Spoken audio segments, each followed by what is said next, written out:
A federal judge blocked parts of Missouri's 8-week ban on abortion today. The law was supposed to go into effect tomorrow. Our Madison Heaver has been following the story. Madison, how has this changed today?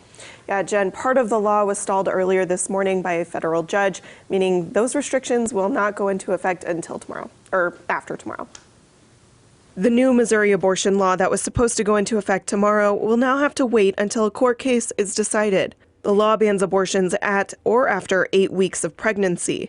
It includes exceptions for medical emergencies, but does not include provisions for rape or incest. It's called HB 126 and was passed by the Missouri legislature on the last day of the 2019 regular session. Obviously, we thought it was really an important position for us to take. We got 100 and some votes in the House. We got to pass through the Senate without them needing to break a filibuster. The governor signed it. Missouri is a pro-life state, and this legislation reflects that we are a pro-life state. Planned Parenthood, the ACLU of Missouri, and a group of lawyers that successfully fought for gay marriage rights all challenged the state last month on whether the law is constitutional.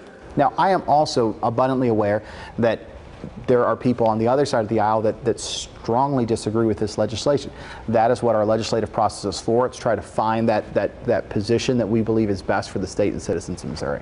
The ruling came down just as the law was supposed to go into effect tomorrow. A lot of times that's what happens is, you kind of go up to see if there's any other resolution.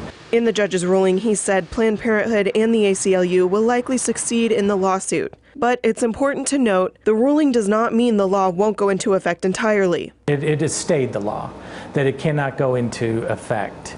It didn't get rid of it, it didn't overturn it, it simply stayed the law pending further federal litigation. Parts of the law will go into effect tomorrow. That includes the restriction on seeking an abortion based on race, sex, or the potential for Down syndrome. And the federal judge said the case could take months before it's decided. All right, thanks.